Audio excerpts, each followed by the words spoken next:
Hello students. आज आपके subject social pharmacy का एक टॉपिक ऑक्यूपेशनल इलनेस को हम डील करने वाले हैं। Let's start the video. Occupation से आप क्या समझते हैं? ऑक्यूपेशन एक ऐसा काम होता है जिसे कोई इंसान अपने अपने परिवार के भरण पोषण के लिए उससे इनकम करता है और अपना परिवार चलाता है। ऑक्यूपेशन बहुत वैराइटीज़ के होते हैं। कोई किसानी करता है तो कोई मज़दूरी करता है, कोई हेल्थ वर्कर रहता है तो कोई एस्ट्रोनॉट रहता है, कोई किसी माइनिंग क्षेत्र में काम करता है। तो बहुत सारे ऑक्यूपेशन हैं और आज जो हम टॉपिक चूज़ किए हैं ऑक्यूपेशनल इलनेस, वो डील करता है कि ऐसे व्यवसाय, ऐसे ऑक्यूपेशन में जब लोग रहते हैं तो उन्हें क्या क्या कारकों का सामना करना पड़ता है जिससे उनकी हेल्थ पर इफ़ेक्ट पड़ती है। Occupational diseases are diseases caused by work or work environment. Any chronic ailment that occurs as a result of work or occupational activity.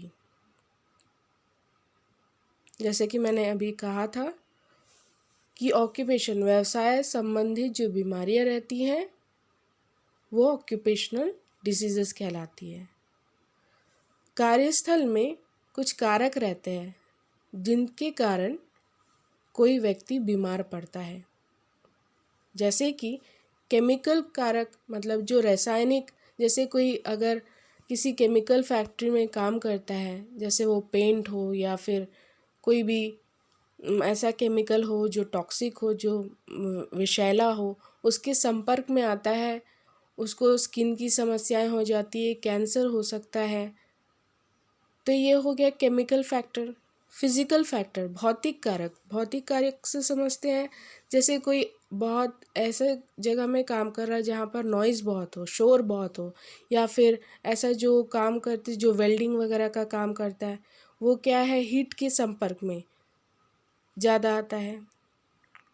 Third factor है बायोलॉजिकल, जैविक कारण। ये ज़्यादातर हेल्थ वर्कर्स को होता है, जैसे कोई डॉक्टर, नर्स या फार्मासिस्ट या कोई भी हेल्थ स्टाफ हो जो बीमार पेशेंट्स के संपर्क में आएगा उनको ट्रीटमेंट देने के वक्त, तो उस पेशेंट से ऐसे हेल्थ वर्कर्स में वायरस, बैक्टीरिया जैसे पैथोजेंस को स्प्रेड होना, फैलने का चांस रहता है। अभी हाल ही में कोरोना में हमने देखा कि कितने सारे डॉक्टर्स, नर्स जब पेशेंट का ट्रीटमेंट करते वक्त खुद उससे इफ़ेक्ट हो गए और बहुत सारे लोगों को अपना जान भी गंवाना पड़ा। डिसीज़ेस को आज हम देखते हैं। सिलिकोसिस। सिलिका शब्द से आता है। सिलिका का मतलब होता है रेत। तो रेत के कण जब हम सांसों के द्वारा अपने शरीर में प्रवेश कराते हैं, जैसे फेफड़ों पे जाता है, तो वो फेफड़ों को या फिर पूरा जो हमारा श्वसन तंत्र है वहाँ के किसी भी अंग को वो इफ़ेक्ट कर सकता है। तो silicosis is one of the most important occupational health illness in the world caused by inhalation of silica. Silica का मतलब रेत होता है। सिलिकोसिस से जो सिम्टम्स हमको होने लगते हैं कि हमको सांस लेने में दिक्कत होती है, हमें बुखार होता है, हमारा जो स्किन है वो नीला पड़ जाता है और कफ वगैरह की समस्याएं हमें होने लगती हैं। नेक्स्ट है एस्बेस्टोसिस। जैसे कि सिलिकोसिस शब्द सिलिका से डिराइव है, वैसे ही एस्बेस्टोसिस एक एस्बेस्टोस नाम का केमिकल आता है, उससे डिराइव है। एस्बेस्टोसिस से होने वाले, जब एस्बेस्टोसिस हमारे लंग्स में पहुंचता है ब्रीदिंग के वक्त, तो उससे वो क्या करता है कि लंग्स या फिर जो रेस्पिरेटरी सिस्टम, श्वसन तंत्र का जो अंग है, उसको वो छीलते हुए जाता है। तो इससे हमारा जो श्वसन तंत्र है वो इफ़ेक्ट करता है। तो इसके भी काफ़ी कुछ सिम्टम्स है, जैसे कि इसमें भी सांस लेने में तकलीफ़ होती है, चेस्ट पेन होता है, भूख नहीं लगती है। ये सारे सिम्टम्स होते हैं एस्बेस्टोसिस। ओके, ये देखिए स्क्रीन में एस्बेस्टोस शीट्स है। ये जो शीट्स है, हम जब आप देखे होंगे बहुतों के घर में ये छज्जों का काम करता है, रूफ टॉप बनाता है ये। तो ये जो बना हुआ है ये शीट्स, ये एस्बेस्टोस से बना हुआ है। और इस जैसे मान लीजिए इस शीट को कोई वर्कर बना रहा है तो एस्बेस्टोस के संपर्क में आ रहा है और यही एस्बेस्टोस के कण उसके शरीर में प्रवेश करते हैं और नुकसान करते हैं। नेक्स्ट है ऑक्यूपेशनल रेस्पिरेटरी डिसीज़। इससे पहले भी जो हमने पढ़ा वो भी रेस्पिरेटरी डिसीज़ है। इसमें जो मेन फोकस करने वाला है ये है asthma and chronic obstructive pulmonary disease. हम जानते हैं अस्थमा क्या होता है। अस्थमेटिक पेशेंट्स होते हैं जिन्हें सांस लेने में दिक्कत होती है, पर ये जो है ये ऑक्यूपेशनल अस्थमा है। ऑक्यूपेशनल अस्थमा से आप समझते हैं ऐसा अस्थमा जो पहले से नहीं होता, वो ऑक्यूपेशन व्यवसाय के दौरान काम करते वक्त यह अस्थमा का से पीड़ित होता है। नेक्स्ट है राइनिटिस। राइनिटिस राइनो शब्द से है। राइनो शब्द नाक, नोज को बताता है। तो rhinitis is the inflammation of nasal mucosa. Rhinitis is a group of disorders characterized by inflammation and irritation of mucous membranes of the nose.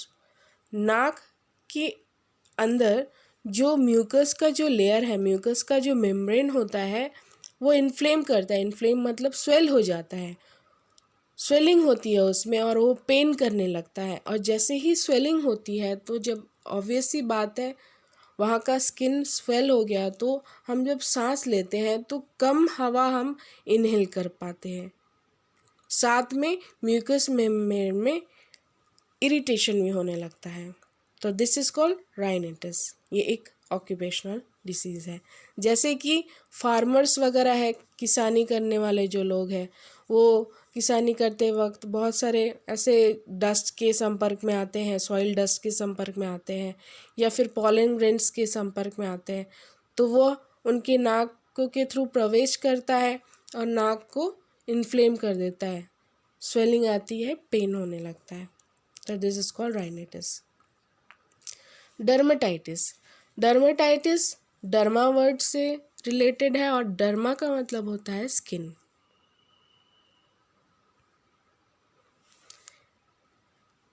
Occupational dermatitis is an inflammation of the skin causing itching, pain, redness, swelling and small blisters. ये dermatitis कब होगा? जैसे कोई किसी chemical factory में काम कर रहा है या फिर ऐसा क्षेत्र में काम कर रहा है जहाँ पर बहुत विषैला कोई गैस का प्रोडक्शन हो रहा है, उत्पादन हो रहा है, तो ऐसे विषैले गैस या फिर केमिकल्स के संपर्क में, किसी पेंट के संपर्क में आएगा उसका स्किन, तो उसके स्किन को डैमेज करता है। आप देख सकते हैं इस पिक्चर में कि हाथ कितने ख़राब हो चुके हैं, इसका स्किन, इसमें इचिंग मतलब खुजली होती है, दर्द होता है, ये लाल पड़ जाता है, स्वेलिंग हो जाता है, छिल जाता है स्किन पूरा। तो ये सब डर्मेटाइटिस के सिम्टम्स हैं। Okay, next is musculoskeletal disorders. इसमें दो वर्ड हमको दिख रहे हैं, मस्क्यूलो और स्केलेटल। मस्क्यूलो का मतलब होता है मांसपेशी और स्केलेटल का मतलब है जो हड्डी का जो ढांचा है उसको स्केलेटन कहते हैं। तो स्केलेटल मतलब बोन से रिलेटेड।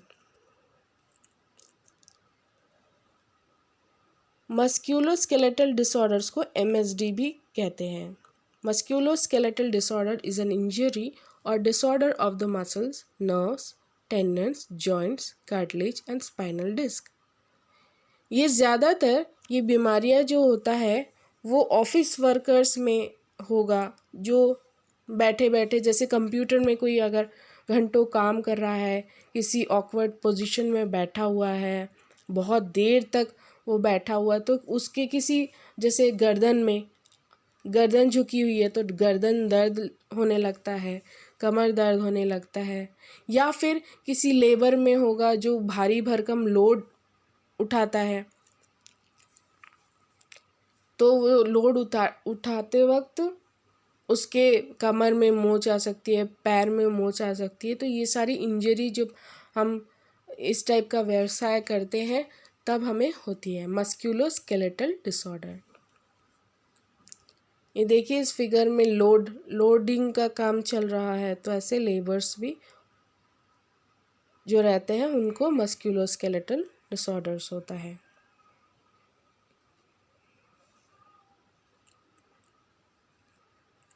नेक्स्ट है स्ट्रेस।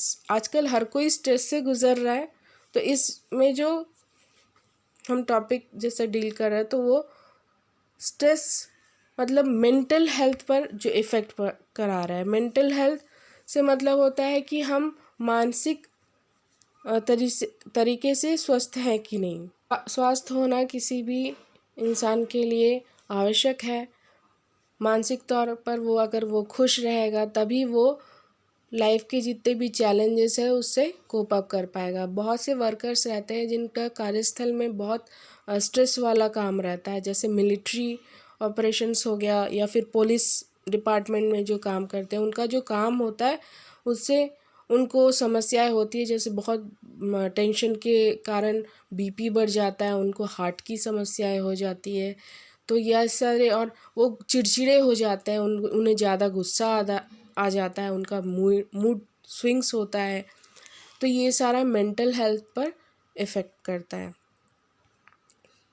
तो mental disorder, illness of the mind that can affect the thoughts, feelings and behaviours of a person, preventing them from leading a happy, healthful, productive life.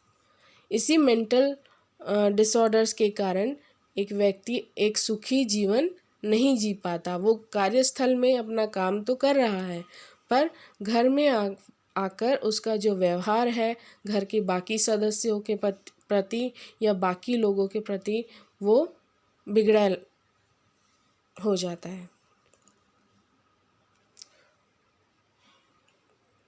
Occupational stress, physical or psychological disorders associated with an occupational environment and manifested in symptoms such as extreme anxiety or tension or cramps, headache or digestion problems.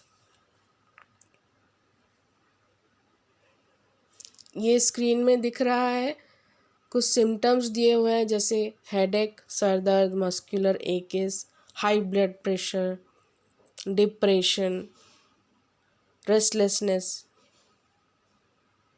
Insomnia. ये सब मतलब sir दर्द होना, BP बढ़ना, बेचैनी होना, रात को नींद ठीक से ना आना, भूख कम लगना, या फिर बहुत घबराहट में स्वेटिंग होना, पसीना छूटना। ग्राइंडिंग टीथ मतलब जब दांत हम किटकिटाते हैं उसे ग्राइंडिंग टीथ कहते हैं। ये तो काफ़ी सारे स्क्रीन में जो सिम्टम्स दे रहे हैं वो एक मेंटल डिसऑर्डर से पीड़ित वर्कर में होता है। नेक्स्ट है कैंसर। कैंसर क्या होता है? What is cancer?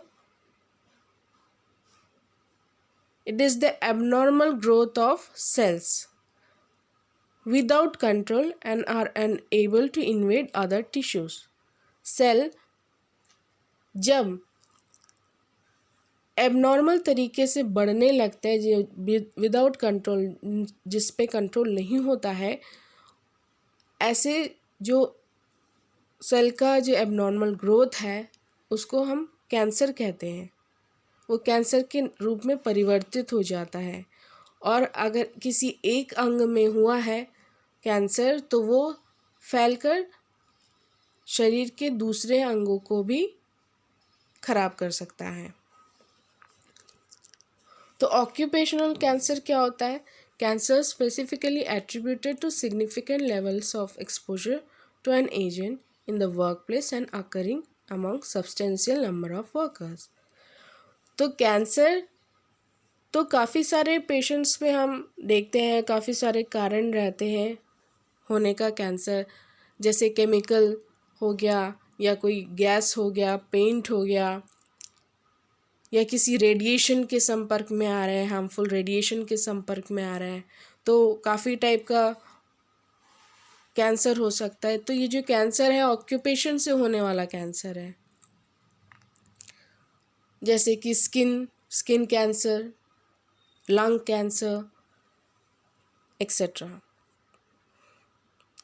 स्क्रीन में लिस्ट ऑफ ऑक्यूपेशनल कैंसर दिया हुआ है, मतलब कौन कौन से भाग को, कौन कौन से अंग को कैंसर हो सकता है व्यवसाय करते वक्त, उसके एजेंट्स क्या है, कौन से केमिकल के संपर्क में आएगा, कौन से ऑर्गन को इफ़ेक्ट करेगा, ये सारी चीज़ें स्क्रीन में दी हुई है। नेक्स्ट है इन्फेक्शियस डिसीजेस। इन्फेक्शियस डिसीजेस से क्या समझते हैं? इन्फेक्शन मतलब जो बैक्टीरिया है, वायरस है, जिन्हें हम पैथोजेंस कहते हैं, पैथोजेंस के संपर्क में अगर कोई व्यक्ति आता है, उन्हें उसे बीमार करता है और वही व्यक्ति दूसरों के संपर्क में आएगा, तो वो भी जो बीमारियां है, जो इन्फेक्शन है, दूसरों में ट्रांसमिट हो जाती है, दूसरों में फैल जाती है। ये जो बीमारियां हैं वो ज़्यादातर हेल्थ वर्कर्स को होगी।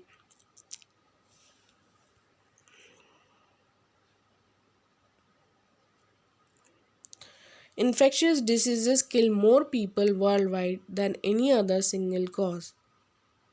Infectious diseases are caused by germs. Germs are tiny living things that are found everywhere in air, soil, and water. Person can get affected by touching, eating, drinking, or breathing something that contains a germ. जैसे कोई व्यक्ति अगर किसी infected person के संपर्क में आता है तो उसे छूने से, उसका जूठा खाने से, या जूठा अगर पानी पी रहे हो, या इवन कि कोरोना केस में सांस के थ्रू, मतलब एयर टू एयर भी इन्फेक्शन फैल रहा था। तो ज़्यादातर डॉक्टर, नर्स या हेल्थ वर्कर्स, बाकी जो हेल्थ स्टाफ है, वो इससे पीड़ित होता है। स्क्रीन में कुछ ऑक्यूपेशनल इन्फेक्शंस दिया हुआ है, जैसे कि AIDS, hepatitis B, hepatitis C et cetera. Next है हियरिंग लॉस। कुछ व्यक्ति रहते हैं जो कंस्ट्रक्शन वर्क में रिलेटेड रहते हैं, एंगेज रहते हैं, या फिर माइनिंग वर्क में एंगेज रहते हैं। ऐसे लोगों को काफ़ी बड़ी मशीन्स को ऑपरेट करना होता है। तो ऐसी बड़ी मशीन्स जब चलती है तो वो खूब आवाज़ करती है। जैसे कि कंस्ट्रक्शन के टाइम में जब ड्रिलिंग मशीन चलता है, तो आप जानते हैं कि ड्रिलिंग मशीन जब चलता है तो कितना वो शोर करता है। एक नॉर्मल इंसान ही कितना परेशान हो जाता है, उसके कानों को बहुत दर्द होने लगता है। अब यही अगर वो वर्कर, उसे डेली उस आवाज़ को सुनना है, तो इससे क्या होता है, उसके कानों को असर कर जाता है, हियरिंग लॉस होता है, या तो वो ज़्यादातर परमानेंट हियरिंग लॉस होता है। Noise induced hearing loss typically occurs gradually over time due to prolonged exposure to excessive noise levels greater than 85 decibels. जैसे कि मैंने एक क्लास में आप लोगों को नॉइज़ पोल्यूशन पढ़ा रहा था, तो नॉइज़ और साउंड में डिफरेंस क्या बताया कि ऐसा साउंड जो कानों को अनकंफर्टेबल फील कराता हो, कानों में डिस्टर्बेंस प्रोड्यूस करता हो, ऐसा साउंड कहलाता है नॉइज़। और नॉइज़ को मापने का एक यूनिट होता है, जैसे हम लंबाई को नापते हैं मीटर में, या फिर वॉल्यूम को, आयतन को नापते हैं लीटर में, ml में, वैसे ही नॉइज़ को मापने का एक यूनिट होता है डेसिबल। तो 85 डेसिबल से ज़्यादा अगर कोई आवाज़, शोर हमारे कानों को ज़्यादा देर तक, बहुत दिनों तक डिस्टर्ब कर रही है, तो इससे हमको हमारा जो सुनने का जो क्षमता है वो कम होने का चांसेस रहता है। ओके,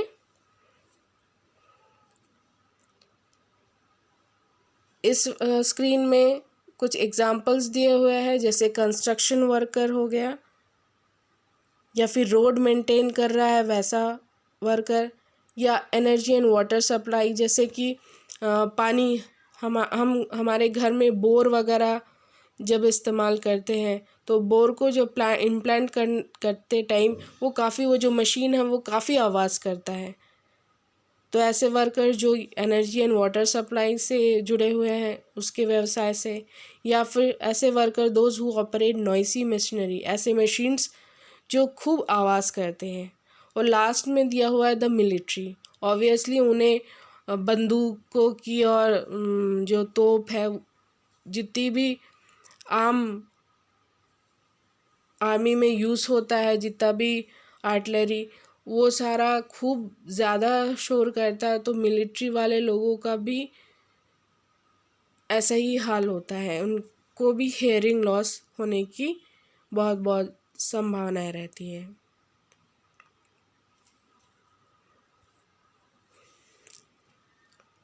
आज का टॉपिक यहीं कंप्लीट होता है। ऑक्यूपेशनल डिसीज़ क्या होता है देखा हमने, ऑक्यूपेशनल डिसीज़ से संबंधित कुछ बीमारियां देखी। I hope you understood this topic. Thank you.